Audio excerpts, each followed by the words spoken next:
అందరికీ నమస్కారం. Welcome to Kodad stars. న్యాయం ఖరీదవుతున్న ఈ రోజుల్లో బడుగు బలహీన వర్గాల వారికి న్యాయాన్ని చేరువ చేసే క్రమంలో సుప్రీంకోర్టు ఎన్నో కార్యక్రమాలను ప్రవేశపెట్టింది. అట్లాంటి కార్యక్రమాలలో అత్యంత ముఖ్యమైన కార్యక్రమం మన న్యాయ విజ్ఞాన సదస్సు. అలాంటి న్యాయ విజ్ఞాన సదస్సు కార్యక్రమం గురించి తెలియజేయడానికి ఈరోజు మన స్టూడియోలో కోదాడ బార్ అసోసియేషన్ ఉపాధ్యక్షులు రహీం గారు మనతో ఉన్నారు. వారితో మాట్లాడి ఈ న్యాయ విజ్ఞాన సదస్సు గురించి మరిన్ని ముఖ్యమైన అంశాలు తెలుసుకోవడానికి ప్రయత్నిద్దాం. నమస్కారం sir, welcome to Kodad stars. నమస్తే. అసలు ఈ న్యాయ విజ్ఞాన సదస్సు ఎప్పుడు, ఎందుకు ఏర్పడింది? ముందుగా కోదాడ స్టార్స్ ప్రేక్షకులకు నా యొక్క నమస్కారం. నా పేరు షేక్ అబ్దుల్ రహీం. ప్రస్తుతం కోదాడ బార్ అసోసియేషన్ యొక్క ఉపాధ్యక్షుడిగా ఉన్నాను. ఈ న్యాయ విజ్ఞాన సదస్సుల గురించి మీకు వివరించే ముందు అసలు ఈ న్యాయ విజ్ఞాన సదస్సులు అనేవి ఎందుకు ఏర్పాటు చేయటం జరుగుతుందంటే, న్యాయ విజ్ఞాన సదస్సుల యొక్క ముఖ్య ఉద్దేశం ప్రజలకు న్యాయాన్ని గురించిన విషయాల్ని తెలియచేయటం. సాధారణంగా మనం ఉదయం నిద్ర లేచిన దగ్గర నుండి సాయంత్రం మళ్ళీ నిద్రపోయే సమయం వరకు మనం వేసే ప్రతి అడుగు చట్ట పరిధిలో, న్యాయ పరిధిలోనే ఉండాలన్నది మనకు తెలియకుండానే మనం ప్రతిరోజు ఆచరిస్తున్న ఒక జీవన విధానం. అయితే ఈ విషయాల గురించి మనం ఎప్పుడు కూడా ఏ పుస్తకాల్లోనూ చదువుకోము. సాధారణంగా అవతలి వ్యక్తిని మనం దూషించకూడదు, అవతలి వారి సొమ్ముకు మనం ఆశపడకూడదు, మనకు అన్యాయం జరుగుతున్నప్పుడు మనం సహించకూడదు. ఇటువంటి ఎన్నో విషయాలు మనకు ఎటువంటి పుస్తకాల్లో తెలియకుండా, చదవకుండానే మనకి తెలిసిపోతుంటాయి. కానీ ఈ విషయాలు న్యాయస్థాన పరిధిలోకి, అంటే కోర్టు పరిధిలోకి వెళ్ళినప్పుడు మనం ఏ విధంగా ముందుకు పోవాలి అన్న విషయం మనకి తెలియదు. దానికోసం మనం సాధారణంగా న్యాయశాస్త్రాన్ని చదువుకున్న వ్యక్తులు, అంటే న్యాయవాదులు, వారి దగ్గరికి వెళతాం. వారి దగ్గరికి వెళ్ళి వారికి ఎంతో కొంత రుసుము, అంటే ఫీజు చెల్లించుకొని వారితోని మనకు కావలసిన న్యాయాన్ని కోర్టుల ద్వారా పొందుతుంటాం. అయితే మరి భారతదేశంలో ఈరోజు కూడా 70% నిరక్షరాస్యులే ఉన్నారు. కేవలం 30% పైచిలకు మాత్రమే అక్షరాస్యత ఉంది. మరి ఇటువంటి క్రమంలో పేదరికం ఇంకా అట్టడుగు స్థాయిన ఉన్న ప్రజలు చాలామంది ఉన్న ఈ క్రమంలో న్యాయాన్ని కొనుక్కొని అందరూ పొందలేరు. ఈ విషయాలన్నీ ఆలోచించి మన గౌరవ సుప్రీంకోర్టు, భారత సుప్రీంకోర్టు వారు లీగల్ సర్వీసెస్ అథారిటీస్ యాక్ట్ 1987 అనే ఒక యాక్ట్ ద్వారా 1995 సంవత్సరం నవంబర్ 9వ తారీఖున దేశవ్యాప్తంగా నల్సా అనే ఒక సంస్థను స్థాపించడం జరిగింది. ఈ నల్సా యొక్క పూర్తి పేరు నేషనల్ లీగల్ సర్వీసెస్ అథారిటీస్, జాతీయ న్యాయ సేవాధికార సంస్థ. దీనికి ప్యాట్రన్ ఇన్ చీఫ్గా ప్రస్తుతం ఉన్న సుప్రీంకోర్టు చీఫ్ జస్టిస్ గారు వ్యవహరిస్తారు. అదేవిధంగా ఎగ్జిక్యూటివ్ చైర్మన్గా సుప్రీంకోర్టు చీఫ్ జస్టిస్ తర్వాత ఎవరైతే సీనియర్ న్యాయమూర్తి ఉంటారో, సుప్రీంకోర్టు న్యాయమూర్తి, వారు వ్యవహరిస్తారు. మన అదృష్టానికి ప్రస్తుతం మన తెలుగువారు గౌరవనీయులు జస్టిస్ ఎన్వి రమణ గారు మన భారత ప్రధాన న్యాయమూర్తిగా ఉన్నారు. వారు ప్యాట్రన్ ఇన్ చీఫ్గా నల్సాకి వ్యవహరిస్తున్నారు. అదేవిధంగా ఎగ్జిక్యూటివ్ చైర్మన్గా జస్టిస్ యుయు లలిత్ గారు వ్యవహరిస్తున్నారు. ఇంకా ఏ విధంగా అయితే మన దేశ న్యాయ వ్యవస్థలో సుప్రీంకోర్టు తర్వాత ప్రతి రాష్ట్రానికి హైకోర్టు తర్వాత ప్రతి జిల్లాకు జిల్లా న్యాయస్థానం అంటే డిస్ట్రిక్ట్ కోర్టు, అదేవిధంగా తాలూకా లెవెల్లో ప్రతి తాలూకాకి నియోజకవర్గ పరిధిలో ఒక మున్సిఫ్ కోర్టు ఏ విధంగా అయితే ఏర్పాటు చేయబడినాయో, ఈ నల్సా యొక్క కార్యక్రమాలు కూడా అదే విధంగా వికేంద్రీకరించబడి రాష్ట్ర స్థాయిలో స్టేట్ లీగల్ సర్వీసెస్ అథారిటీస్ అని, జిల్లా స్థాయిలో డిస్ట్రిక్ట్ లీగల్ సర్వీసెస్ అథారిటీస్ అని, తాలూకా స్థాయిలో మండల్ లీగల్ సర్వీసెస్ కమిటీస్ అని చెప్పి విభజించడం జరిగింది. వీటి ద్వారానే ప్రజలకు న్యాయాన్ని మరింత చేరువ చేసే వివిధ రకాల కార్యక్రమాలు నిర్వహించడం జరుగుతుంది. ఈ ప్రజలకు వివిధ రకాల కార్యక్రమాలతో ఈ న్యాయాన్ని చేకూర్చే క్రమం అంటున్నారు కదా, దీనికి అర్హులెవరు? ఈ కార్యక్రమానికి ఒక ఎలిజిబిలిటీ క్రైటీరియా అనేది ప్రతి కార్యక్రమానికి ఉంటుంది. మరి ఈ సదస్సుకి, ఈ ప్రత్యేకమైన కార్యక్రమానికి ఎటువంటి ఎలిజిబిలిటీ క్రైటీరియా ఉంది? మంచి ప్రశ్న వేశారు మీరు. అసలు ఈ కార్యక్రమాలని నిర్వహించే వారు ఎవరు అంటే, ప్రతి సుప్రీంకోర్టు వారు, నల్సా వారు వచ్చి డైరెక్ట్గా ప్రతి సామాన్య పౌరుడి దగ్గరికి వెళ్ళి మీకు న్యాయానికి సంబంధించి ఈ అవకాశాలు ఉన్నాయి, మీరు ఈ విధంగా ఉపయోగించుకోండి అని చెప్పలేరు. కనుక గ్రామ స్థాయిలో మండల్ లీగల్ సర్వీసెస్ కమిటీ ఉంటుంది. దానికి స్థానిక జూనియర్ సివిల్ జడ్జ్ ఎవరైతే ఉన్నారో, సబ్ కోర్టు ఉన్న కాడ సీనియర్ సివిల్ జడ్జ్ కానీ జూనియర్ సివిల్ జడ్జ్ కానీ, ఆ మండల స్థాయిలో ఎవరైతే న్యాయాధిపతి ఉన్నారో వారు చైర్మన్గా వ్యవహరిస్తారు. వారి ఆధ్వర్యంలోనే వివిధ రకాల కార్యక్రమాలు జరుగుతుంటాయి. ఈ కార్యక్రమాల్లో భాగంగానే మరీ ముఖ్యమైన న్యాయ విజ్ఞాన సదస్సులు అనేవి నిర్వహించడం జరుగుతుంది. న్యాయ విజ్ఞాన సదస్సు అంటే ఏమిటి అంటే, ప్రజలకు మనం ఏ విధంగా న్యాయం పొందాలి, ఏ చట్టాలు మనకు పనిచేస్తున్నాయి, దాంట్లో సివిల్ చట్టాలు ఏమిటి, క్రిమినల్ చట్టాలు ఏమిటి, ఇటువంటి ఎన్నో రకాల చట్టాలు దాదాపు మీరు చూసుకున్నట్లయితే మనకు భారతదేశంలో దగ్గర 150 పైచిలుకు చట్టాలు ఉన్నాయి. మనకి ఎక్కువ సివిల్ లా, క్రిమినల్ లా అని రెండు మాత్రమే. సిపిసి, సిఆర్పిసి కొద్దిగా న్యాయ అవగాహన ఉన్న వాళ్లకు సిపిసి, సిఆర్పిసి అనేవి రెండే అనుకుంటుంటారు. వీటికి అనుబంధంగా కొన్ని క్రిమినల్ పరిధిలోకి వస్తాయి, కొన్ని సివిల్ పరిధిలోకి వస్తాయి. దగ్గర 150 పైచిలుకు చట్టాలు మనకు ప్రస్తుతం ఫోర్స్లో ఉన్నాయి.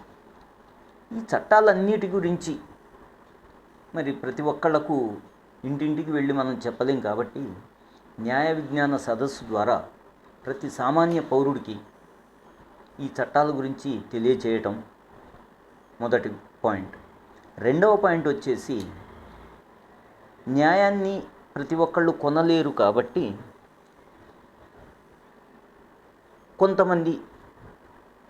కొంతమంది అర్హులైన వారికి ఉచితంగా న్యాయం అందించే ఒక కార్యక్రమం ఉంటుంది. మూడవ కార్యక్రమం, ఎవరైతే ఇప్పటికే న్యాయస్థానాల్లో వాళ్ళ కేసులు ద్వారా ఎక్కువగా సమస్యల పాలవుతున్నారో, కేసులతోని వాళ్ళు ఎక్కువగా కోర్టు చుట్టూరు, న్యాయస్థానం చుట్టూరు, పోలీస్ స్టేషన్ల చుట్టూరు తిరుగుతూ ఇబ్బందులు పాలవుతున్నారు, వారికి రాజీ మార్గమే రాజమార్గం అనే ఒక గొప్ప నినాదంతో లోక్ అదాలత్లు జాతీయ స్థాయిలో ప్రతి 2 నెలలకు జాతీయ స్థాయిలో లోక్ అదాలత్లు కోర్టులలో నిర్వహిస్తూ ప్రజల్లో చైతన్యం తీసుకొని వచ్చి, కొట్లాటల వల్ల ఎటువంటి ప్రయోజనం ఉండదు, రాజీ చేసుకోండి, స్నేహపూరిత వాతావరణాన్ని పెంపొందించుకోండి, స్నేహపూరితంగా మెలగండి అని చెప్తూ లోక్ అదాలత్ కండక్ట్ చేస్తూ కేసులను మాఫీ చేస్తూ వారికి తగిన స్వేచ్ఛను ప్రసాదించడం ఉద్దేశంతో మంచి బృహత్తరమైన కార్యక్రమం చేయడం జరుగుతుంది.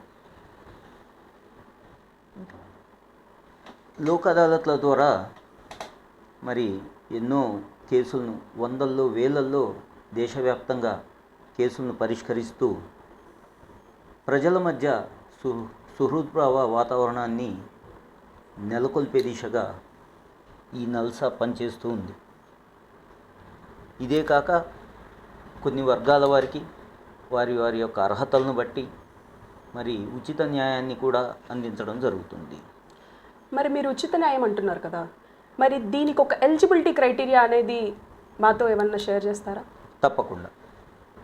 మంచి ప్రశ్న. ఉచితం అనగానే ప్రతి ఒక్కళ్ళు న్యాయం ఉచితంగా వస్తుంది, మరి ఉచితంగా వచ్చేది ఏం పని చేస్తుంది అన్న భావన కొంతమందిలోకి, ఉచితం అంటున్నారు కదా మాకెందుకు ఇవ్వరన్న ప్రశ్న కొంతమందిలో సహజంగా తలెత్తుతుంది. ఉచితం అంటే అందరూ కావాలని కోరుకుంటుంటారు.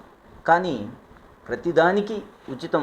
ఇప్పుడు ఒక విద్యార్థికి స్కాలర్షిప్ ఇవ్వాలంటే అతని ఆదాయం అనేది, సంవత్సర ఆదాయం అనేది ఒక క్రైటీరియా. అదేవిధంగా ఒక ఒంటరి మహిళకు పెన్షన్ ఇవ్వాలంటే ఆవిడ తన భర్తతోని ఎన్నాళ్ళ నుండి విడిగా ఉంటుంది అన్నది ఒక క్రైటీరియా. ఒక వికలాంగుడికి పెన్షన్ ఇవ్వాలంటే అతను ఖచ్చితంగా ఫిజికల్లీ ఛాలెంజ్డ్ అయి ఉండాలన్నది ఒక క్రైటీరియా. ఇదే విధంగా ఉచిత న్యాయం పొందాలి అనుకునే వాళ్ళకు కూడా కొన్ని క్రైటీరియాస్ ఉన్నాయి. అవి ఇప్పుడు మీకు చెప్తాను. ఏమిటంటే, ఒకటి, పిల్లలు 14 సంవత్సరాలలో పిల్లలు వారు ఉచిత న్యాయం పొందడానికి అర్హులు. స్త్రీలు, ఏ కేటగిరీ వారైనా, ఏ ఏజ్ గ్రూప్ వారైనా స్త్రీలు వారు ఉచిత న్యాయం పొందడానికి అర్హులు. అదేవిధంగా వృద్ధులు, ఏ కేటగిరీకి చెందిన వారైనా కానీ వృద్ధులందరూ ఉచిత న్యాయం పొందడానికి అర్హులు. అదేవిధంగా వికలాంగులు, అదేవిధంగా దళిత వర్గాలకు చెందిన వ్యక్తులు. మరియు ఇప్పుడు చెప్పిన ఈ క్రైటీరియాస్ మొత్తం, ఈ అర్హతలు మొత్తం ఒక వర్గాన్ని సూచిస్తున్నాయి. దళితులను లేకపోతే వికలాంగులను సూచిస్తున్నాయి. మరి కొంతమంది ఉన్నత కుటుంబాల్లో పుట్టి కూడా, అన్ని అవయవాలు మంచిగా ఉండి కూడా వాళ్ళు డబ్బు పెట్టి న్యాయాన్ని కొనలేని పరిస్థితిలో ఉంటారు. మరి వారికి అంటే ఎవరి సంవత్సర ఆదాయం అయితే 3 లక్షలు అంతకంటే తక్కువ ఉంటుందో వారికి కులమతాలకు అతీతంగా, వయస్సులతో అతీతంగా వారికి కూడా ఉచిత న్యాయం అందజేయడానికి అర్హత కలిగి ఉంటారు వారు. ఇప్పుడు మీరు కొన్ని అర్హతలు చెప్పారు కదా సార్, సో అలాంటి అర్హతలు ఉన్న ప్రజలు ఆ ఉచిత న్యాయాన్ని పొందుటకై ఎవరిని సంప్రదించాలి? చక్కటి ప్రశ్నమ్మా. మీకు ఇందాకనే చెప్పాను, నల్సా అనే ఒక దేశవ్యాప్త సంస్థలో భాగంగా ఈ యొక్క న్యాయ వికేంద్రీకరణ భాగంగా మండల స్థాయిలో మండల తాలూకా లీగల్ సర్వీసెస్ కమిటీ అనేది ఒకటి ఉంటుంది. ప్రతి తాలూకా లీగల్ సర్వీసెస్ కమిటీకి ఒక చైర్మన్ ఉంటాడు. అదేవిధంగా ఈ లీగల్ సర్వీసెస్ అథారిటీస్ కింద పనిచేసే కొంతమంది సిబ్బంది ఉంటారు. ప్రతి కోర్టు ప్రాంగణంలో ప్రత్యేకంగా కేటాయించబడిన గదిలో కొంతమంది సిబ్బంది ఉంటారు. వారి ఉద్యోగం కేవలం ఈ లీగల్ సర్వీసెస్ అథారిటీస్ వారి యొక్క కార్యకలాపాలను చూడటమే. అందులో భాగంగానే ఈ ఉచిత న్యాయం ఎవరైతే పొందదలుచుకున్నారో వారు కూడా ఆ మండల లీగల్ సర్వీసెస్ కమిటీ యొక్క కార్యాలయానికి వెళ్ళి అక్కడున్న సిబ్బందిని సంప్రదించి, నేను ఫలానా ఊరి నుంచి వస్తున్నాను, మీ కోర్టు పరిధిలో ఉన్న ఫలానా ఊరి వాడిని, నా సమస్య ఇది, నేను న్యాయస్థానాన్ని సంప్రదిస్తేనే నాకు న్యాయం జరుగుతుంది, కోర్టులో కేసు వేస్తేనే న్యాయం జరుగుతుంది, కానీ నేను అంత డబ్బు వెచ్చించి న్యాయవాదుల్ని పెట్టుకునే పరిస్థితుల్లో నేను లేను, నాకు ఉచితంగా ఒక న్యాయవాదిని ఏర్పాటు చేయండి అనే ఈ ఒక దరఖాస్తుతో పాటు తన అర్హత, నేను ఇంతకుముందు చెప్పిన మీకు ఆ అర్హత పత్రాలు ఏవైతే ఉన్నాయో వాటిలో ఏదో ఒకటి తగిన అర్హత పత్రాన్ని సమర్పిస్తే ఆ సిబ్బంది వారి యొక్క దరఖాస్తును, ఆ అర్హత పత్రాలను తీసుకొని జిల్లా న్యాయ సేవాధికార సంస్థకు పంపడం ద్వారా అక్కడి నుండి అనుమతి తీసుకొని వారికి కావలసిన, వారు కోరుకున్న న్యాయవాది, ఉదాహరణకు కొంతమందికి రహీం న్యాయవాదిగా ఉంటే మంచిది అనిపిస్తుంది, కానీ అందరికీ రహీం నచ్చాలని లేదు.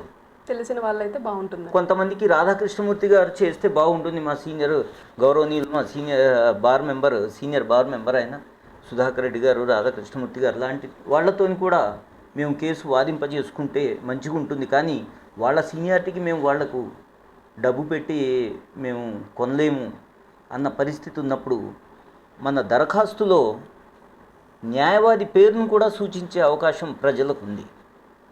అప్పుడు డిఎల్ఎస్ఏ వారు ఆ న్యాయవాదినే తనకు కేటాయించి ఆ కేసుని వాదించే విధంగా తగు చర్యలు తీసుకుంటారు. మీకు ఇంకో సందేహం రావచ్చు, మరి ఉచితం అంటుర్రు, ఉచితంగా పెట్టిన ఈ న్యాయవాది మనకేమి సహాయం చేస్తాడు, అతను మన కేసుని ఏం పట్టించుకుంటాడంటే, న్యాయవాది ఉచితంగా ఏర్పాటు చేయబడింది మీకే. న్యాయవాది ఉచితంగా పనిచేయట్లేడు. న్యాయవాదికి జిల్లా లీగల్ సర్వీస్ అథారిటీస్ వారు తగిన ఫీజు పే చేస్తారు. జిల్లా లీగల్ సర్వీస్ అథారిటీస్ వారే తగిన విధంగా ఫీ పే చేస్తారు. ఆ ఫీ పే చేస్తూ మీ యొక్క దావా కావచ్చు, మీ యొక్క కేసు కావచ్చు, ఏ కేసు అయితే మీ సదరు న్యాయవాది టేకప్ చేశాడో ఆ కేసుని రెగ్యులర్గా డిఎల్ఎస్ఏ వారు దాన్ని పర్సూ చేస్తారు. దాని మీద వాళ్లకు అన్ని రకాల నియంత్రణ అధికారాలు ఉంటాయి. కనుక మీరు ఆ విధంగా కూడా ఉచిత న్యాయం విషయంలో కూడా ఎటువంటి ప్రజలకు అపోహలు అవసరం లేదని చెప్పి కూడా ఈ సందర్భంగా నేను తెలియజేస్తున్నాను. ఉచిత న్యాయం అనేది కేవలం ప్రజలకే కానీ న్యాయవాదికి తనకు అందవలసిన ఫీజు గవర్నమెంట్ ద్వారా అందుతుంది, ఈ లీగల్ సర్వీస్ అథారిటీస్ వారి ద్వారా అందుతుంది. కనుక ప్రజలు ఎటువంటి సందేహం లేకుండా తమ అర్హత ఏంటో వారే గుర్తెరిగి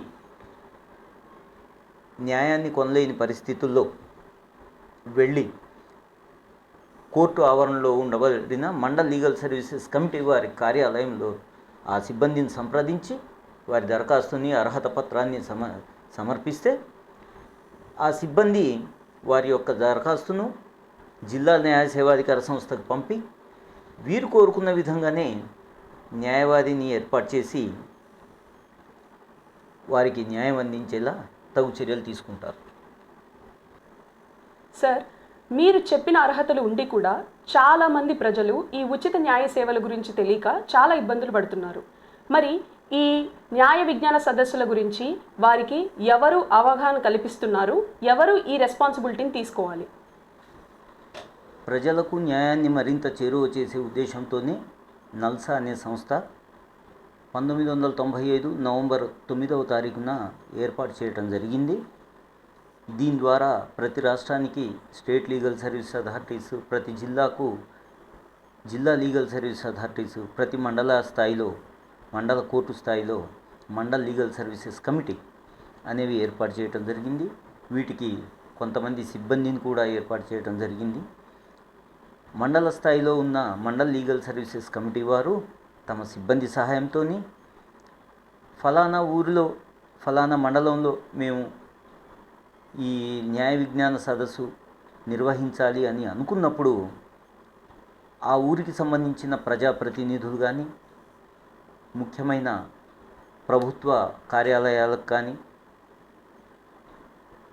అదేవిధంగా ఈ జిల్లా లీగల్ సర్వీస్ అథారిటీస్ వారి దగ్గర మరి న్యాయ సేవల గురించి స్వచ్ఛందంగా సేవ చేసే ఉద్దేశంతో కొంతమంది న్యాయవాదుల పేర్లు అక్కడ నమోదు చేయబడి ఉంటాయి. వాళ్లను ప్యానల్ లాయర్స్ అంటారు.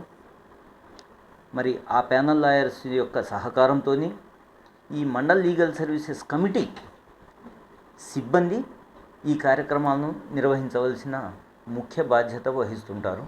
ఆ క్రమంలోనే మనం చూస్తే ఆజాదీ కా అమృత్ మహోత్సవ్ అని చెప్పి స్వతంత్రం వచ్చి మనకు 75 సంవత్సరాలు గడిచింది.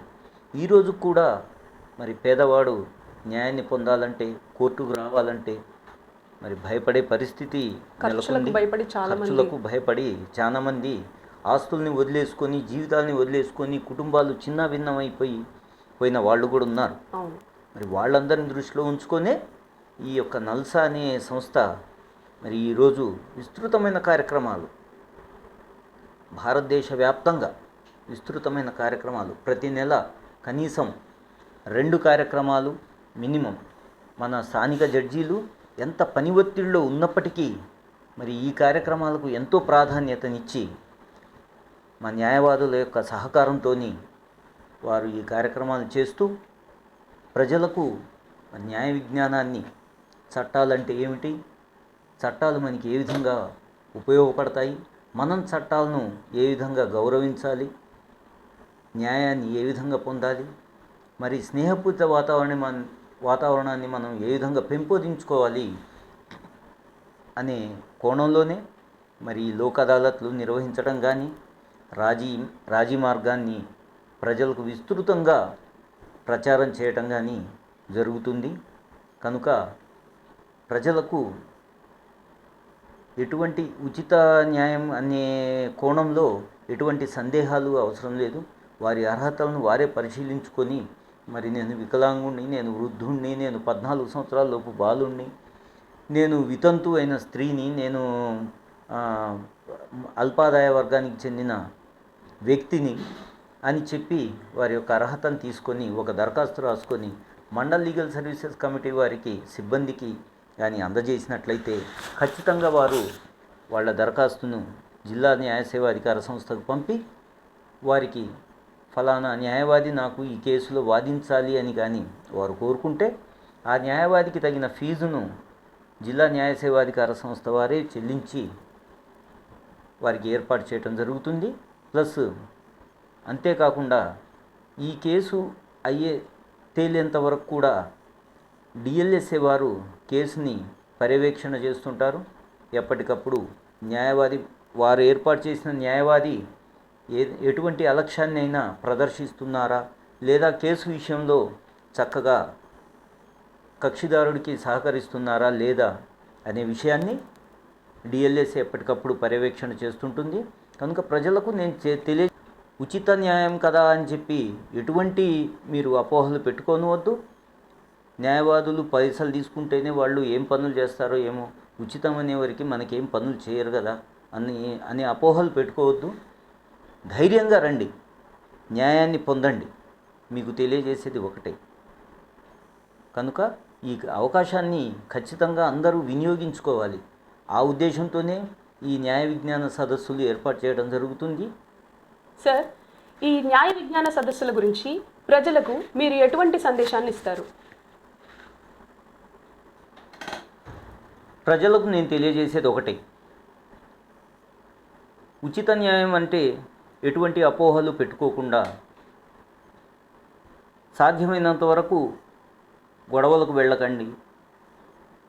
కోర్టును ఆశ్రయిస్తే తప్పించి మనకు న్యాయం జరగదనుకున్న తరుణంలో మీ యొక్క ఆర్థిక పరిస్థితి అందుకు సహకరించనట్లయితే మీరు ఎటువంటి సందేహాలు పెట్టుకోకుండా నిస్సంకోచంగా స్థానిక కోర్టు ఏదైతే ఉందో ఆ కోర్టు దగ్గరికి వెళ్ళి దాంట్లో మండల్ లీగల్ సర్వీసెస్ కమిటీ, తాలూకా న్యాయ సేవాధికార కమిటీ వారికి సిబ్బందిని కలిసి మీ యొక్క సమస్యను తెలియజేసుకుంటూ మీ దరఖాస్తును కానీ సమర్పించినట్లయితే తప్పకుండా వారు మీకు ఉచిత న్యాయాన్ని అందించే ఏర్పాటు చేస్తారు.